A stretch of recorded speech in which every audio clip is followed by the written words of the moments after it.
উফ বাবা, বড্ড লেট হয়ে গেল, লাইফটা তাড়াতাড়ি চালাই।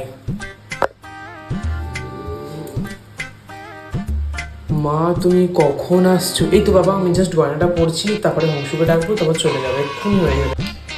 মা তুমি পলাশ ফুল আসবে নিয়ে আসার সময়। এই জানোয়ার, আমি পলাশ ফুল নিয়ে আসবো, তাহলে তোরা কি করবি?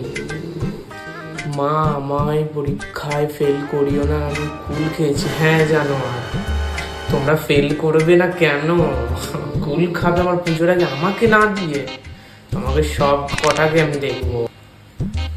মা দুর্গা দোলায় নলে গজে নলে ঘটে করে আসে, তুমি কিসে করে আসবে? এই জানোয়ার, জানিস না তোরা আমি একমাত্র হংসুর পিঠে যাই? ওরমভাবে একমাত্র মা দুর্গাই আসতে পারে, আমরা তো নই না।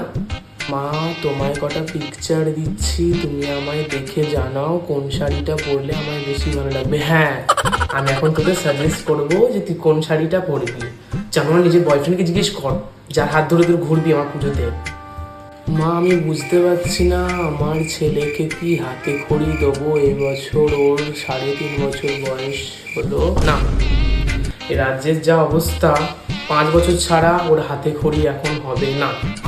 এমনিতেই রাজ্যে পড়াশোনার কোনো মূল্যই নেই, তার উপরে 5 বছরের আগে কোনোভাবে হাতে খড়ি হবে না।